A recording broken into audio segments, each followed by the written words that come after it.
के गिर गया या आपको मिला भी, बाद में आप पूछे उसको 4 से 6 मिनट हुआ है, तो आप वहाँ पे जो भी आदमी उससे पूछ सकते हो। आप सीखोगे तो क्या आप देश के फ्यूचर हो।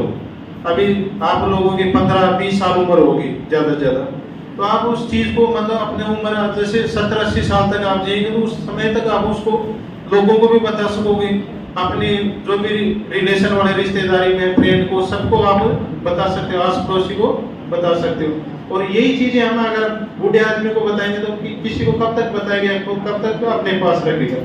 तो इसीलिए आपको ये चीजें कॉलेज में या स्कूल में बताई जाती है कि आप अपने घर पे आस पड़ोसी और सबको बता सके और खुद भी उसको चीज को कर सके। तो सीपीआर देने के लिए क्या होता है कि जैसे भी कोई आदमी आपको मिलता है, आप जा रहे हैं, ऐसा आदमी मिलता है गिरा हुआ या आपके सामने गिर गया, आप जाओगे उसका, अगर आपका फ्रेंड है तो आप अकेले हो तो उसको पहले पूछना है कि क्या है, ओके भाई साहब, या आपके फ्रेंड है तो जैसे उसका नाम लेके बोल सकते हैं कि आप ठीक है, जैसे कंधे पे हाथ मार के या बेहोश हो गया तो पूछेंगे। अगर वो रिस्पॉन्स देता है, बोलता है, आपका जैसे पहुंचने से बोलता है तो मतलब ठीक है, उसकी पल्स चल रही है, तभी तो बोल रहा है ना, सांस ले रहा है, तब तक कुछ करने की जरूरत नहीं।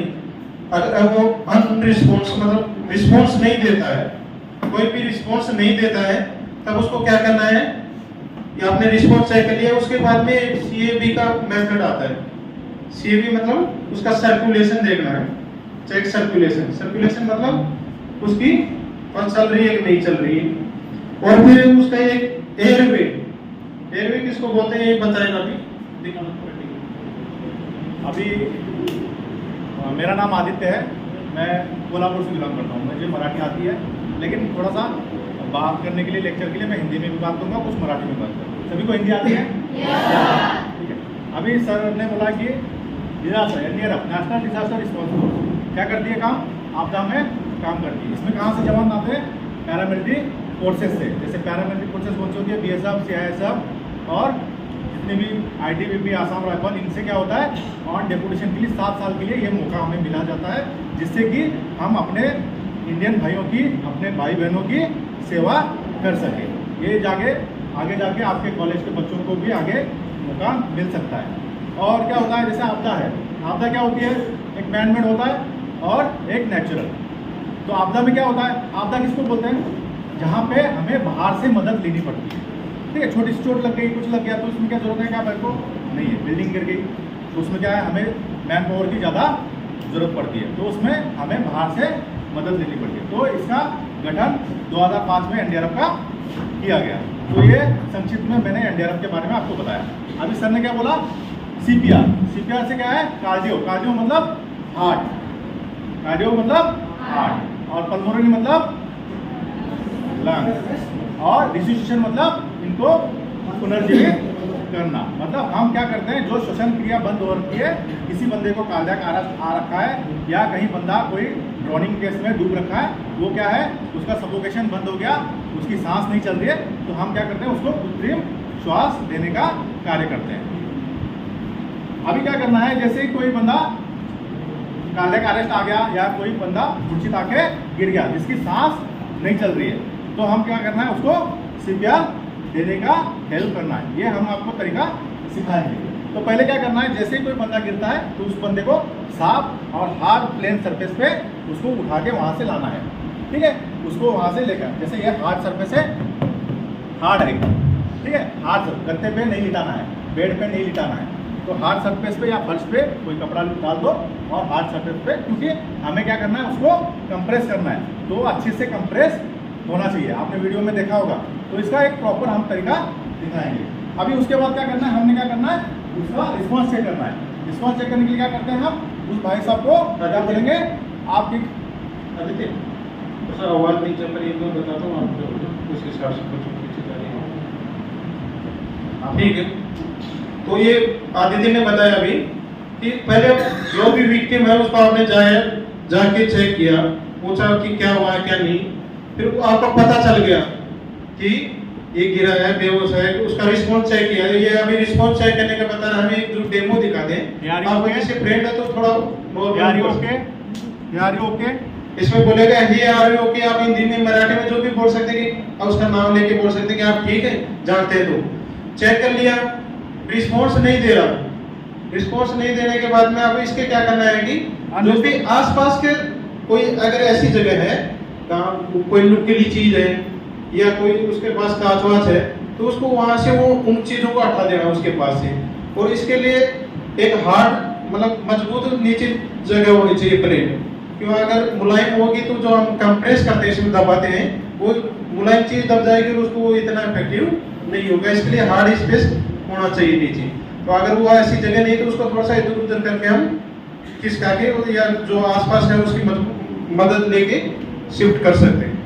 आपने इसके आसपास के जो खतरनाक पदार्थ है मतलब यहाँ से कांच वाच जो भी कील वील है वो हटा दिया। फिर खुद के हाथ में भी अगर कोई ऐसी चीज हो, अंगूठी पहनी हो या जैसे कड़ा पहन के रखते तो वो भी चीजें निकाल देनी चाहिए कि हमारी वजह से उसको कहीं चोट ना पहुंचे। वो निकाल के फिर इसके बाद में इसका सर्कुलेशन मतलब पल्स चेक करनी है। तो पल्स कौन सी चेक करनी है, यहाँ पे एक आती है कैरोटिड पल्स, बताना दिखा के अपना खुद को देना। अपने शरीर में इसको कैरोटिड पल्स बोलते हैं। यहाँ पे आप महसूस करोगे तो ये पल्स मिलती है, यहाँ 3 अंगुली रख के उसका तरीका होता है, ये बताना तीनों का। उसमें से दोनों अंगुली साइड वाले थोड़ा ठीक से टच करके रखना और बीच वाले थोड़ा लाइट टच करना मतलब हल्का टच करना उसको, तो आपको महसूस होगी कि ये किस लिए चेक करते हैं क्योंकि हार्ट के बिल्कुल पास होते हैं ये अपनी जो पल्स है। तो यहाँ पे आसानी से पता चलता है चल रही है और उसका फिर काउंटिंग करना है।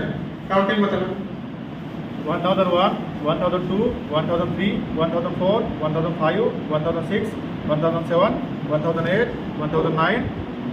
इसमें 1000 काउंटिंग इसलिए दी जाती है कि हमारी सेकंड चलती है ना उसके बराबर हम वो काउंटिंग कर सके। अगर हम 1 2 3 4 ऐसे बोलेंगे तो सेकंड से फास्ट हो जाता है, इसलिए 1001 1002 देते तो वो सेकंड के उसके एवरेज में आता है, उसी के रेट में चलता है फिर काउंटिंग। 10 तक काउंटिंग किया, अगर 10 तक काउंटिंग करने के भी पल्स एक बार भी उसमें नहीं मिल रही है तो मतलब उसकी पल्स अपसेट है। पल्स अपसेट होने के बाद में इसका एयर वे देखना है। एयर वे बात करना, एयर वे हमारा आता है मुंह के साथ, ये जो सांस लेने के लिए। तो उसको अपना फिंगर जो अंगुली है स्वीप करके उसको अगर बंद है तो कैमरा जैसे गिरा हो उसके मुंह में मिट्टी चली गई हो या उल्टा भी कई बार आदमी गिर जाता है तो मुंह उधर होता है तो मिट्टी चली जाती है, उसको ओपन करना है। फिर इसका एक ब्रीथिंग आती है। तीसरा है कि इसकी ब्रीथिंग भी चेक करनी है ना कि सांस ले रहा है कि नहीं ले रहा। ब्रीथिंग मतलब सांस चेक करनी है। तो इसको चेक करने के लिए एक मेथड आता है LLF है। लुक मतलब देखना, उसको देखना है कि जैसे सांस ले रहा है कि नहीं ले रहा। अपने हाथ भी रखते हैं इसमें नाक के पास तो महसूस होता है कि सांस ले रहा है कि नहीं ले रहा। एक लिसन होता है, उसको सुनना है अपने। LLF जो मेथड में बताया उसमें सेकंड L का होता है लिसन। जैसे कान उसके पास करोगे तो आपके सामने करके दिखा रहा है, उसको सुनना है कि सांस की आवाज आ रही है कि नहीं आ रही है और इसको फील करना है। जैसे इसका चेस्ट के पास आप हाथ रखोगे तो उसको आपको हार्ट बीट करता है ना तो ऐसे पता चलता है, वो फेफड़े बीट करते हैं तो ठीक है, सांस चल रही है तो ऊपर नीचे थोड़ा थोड़ा महसूस होता है तो उसको फील करना है। तो ये मेथड है। अगर ये तीनों चीजों से आपने चेक किया, लग रहा है कि उसको श्वास नहीं चल रही है, कन्फर्म हो गए, तो आप उसके बाद में CPR का प्रोसेस स्टार्ट करना है। CPR का कभी भी जो जीवित आदमी है उस पर CPR ना, अगर उसकी पल्स है प्रेजेंट है तो उसको CPR नहीं देना, जीवित आदमी पे नहीं देती। इसीलिए हम आपको मैन्युअल पे दिखाते हैं, क्यों हमें ये CPR आपको जीवित आदमी पे करके नहीं दिखा सकते हैं, क्योंकि उसकी अगर जीवित आदमी पे करोगे तो आप उसको कंप्रेस करोगे तो उसको और ज्यादा नुकसान पहुंचा देते जो है उससे। ठीक है। अब CPR देने के लिए प्रोसेस करने के लिए सबसे पहले अपने पास ऐसे अगर मिल जाता है, मास्क मिल जाता है, ये मिल जाता है तो ठीक है, नहीं मिलता तो आप ऐसे कार्रवाई कर सकते हैं, क्योंकि गांव देहात में नहीं मिल पाता। हम क्या करते हैं कि दिखाने के पर्पस से ये हमारे पास रहता है कि उसकी जो बीमारी है हमारी बीमारी है उसको न लगे। ठीक है। आगे अभी सर ने जैसा कि बताया कि हम क्या करते हैं कंटामिनेशन को बचाने के लिए, उस बंदे को बीमारी हो सकती है या हमारे को कुछ हो सकता है, तो कंटामिनेशन को बचाने के लिए हम PP यूज करते हैं, पर्सनल प्रोटेक्टिव इक्विपमेंट्स। ठीक है, पर्सनल प्रोटेक्टिव इक्विपमेंट। इसमें क्या आता है, आई प्रोटेक्शन, मास्क, गॉगल्स, गाउन आता है, ये हम यूज़ करते हैं, लेकिन हमारे पास वो अवेलेबल नहीं होता ज़्यादा आप नहीं है और उपलब्ध है तो उसको बिना उसके यूज कर सकते हैं। कोई ऐसा नहीं है कि आप एक सिंपल अपना पास रुमाल होगा वो यूज इसमें काम आएगा। ठीक है, वो आगे बताया जाएगा। तो उससे पहले क्या करना है आपने, जैसे कि बंदा ये सब कर लिया, उसका पल्स नहीं मिल रहा तो पेशेंट अनरिस्पॉन्सिव, मतलब पेशेंट रिस्पॉन्स नहीं कर रहा है, उससे पहले आपने 108 पे कॉल करना है, जहाँ पे 108 पे क्या होती है, मेडिकल इमरजेंसी सर्विस आपको वहाँ से प्रोवाइड हो जाएगी। तब तक आप यहाँ पे CPR दोगे, तब तक वहाँ से वो एम्बुलेंस आके उस बंदे को हॉस्पिटल ले जाने का कार्य करेगी। तो अभी मैं CPR का डेमोन्स्ट्रेशन आपको दूंगा। फर्स्ट पे क्या करना है, जैसे ही CPR स्टार्ट करना है तो आपने हार्ट को लोकेट करना है। हार्ट किधर होता है आपको पता है किसी को? जैसे CPR देने के लिए आप पहले सबसे पहले आपको पोजीशन बना लेनी है। जो पोजीशन दिख रही है इसकी, कि जो भी आदमी लेटा है उसका जो दाहिना कंधा है उसकी सिधाई में आपका ये बायां घुटना होना चाहिए, और जैसे ये खड़ा है घुटने पे बैठ के वैसे पोजीशन बना ली। पोजीशन बनाने के बाद में अब ये बताएगा कि हार्ट को लोकेट करना, क्यों हार्ट को कंप्रेस करना है ना, हार्ट का है उसका एग्जैक्ट पता लगाना है। तो उसको पता लगाने की मेथड बता रहे हैं। ये रिब्स है, अपनी रिब्स के नीचे से यहाँ पे आना है, सेंटर ऑफ स्टेर्नम, यहाँ पे एक जाइपट प्रोसेस होता है जो अंदर की तरफ होता है। वहाँ से क्या करना है, 2 उंगली ऊपर, और अपना हार्ट क्या होता है, सेंटर ऑफ स्टेर्नम, आप उसमें भी देख सकते हैं, ये बता रहा है, उसमें भी समझ में आएगा आपको अच्छे से। तो हार्ट यहाँ पे अपने सेंटर में होता है, लेकिन क्या होता है लेफ्ट साइड में थोड़ा सा झुका होता है। तो अपना मास्टर हैंड का यहाँ पे अपने पाम रखना है, उसके बाद दूसरा हैंड उसके ऊपर रखना है। अभी मैं दिखा रहा हूँ यहाँ पे हार्ट को लोकेट करने का तरीका। जैसे सबसे पहले हार्ट को लोकेट कर लिया, पसली सीधा लाया, जो बीच का इसका मिडिल पॉइंट है जहाँ पे लास्ट पसली एंड है, वहाँ पे अपना हाथ रखा, वहाँ से 2 उंगली ऊपर नीचे लिया, और जब सबसे पहले अपना जो मास्टर हैंड है उसको वहाँ पे फिक्स किया। मास्टर हैंड का जो ये हिस्सा मोटे वाला हथेली का, तो ये जो बीच का अपना चेस्ट का जो बीच की ये है ना जगह, उसमें ये आना चाहिए जोड़ में, ये क्यों यहीं से अपना ज्यादा जोर लगता है। ठीक है, वहां पे रखा, फिर इसका पोजीशन देख लो अपने रेस्क्यू करके, दूसरा हाथ इसके ऊपर रखा, और दोनों हाथ को ऐसे जो खम रहेगा ना ये कोहनी की, तो ये सामने होना चाहिए, क्यों तभी सीधा रहेगा, तभी आप अच्छे से कंप्रेस कर पाओगे। जैसे उसमें भी आपको पोजीशन दिख रही होगी।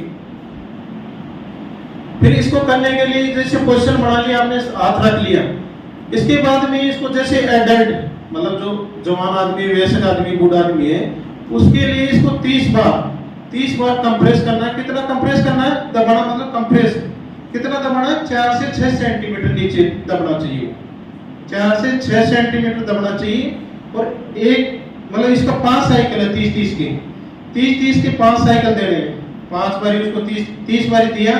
फिर उसके बाद में उसको 2 अभी जैसे आगे का करके दिखाएगा, उसके बाद में आगे का बताऊंगा, फिर कंफ्यूजन हो जाएगा। 1 2 3 4 5 6 7 8 9 10 11 12 13 14 15 16 17 18 19 20 22 23 24 25 26 27 28 29 30।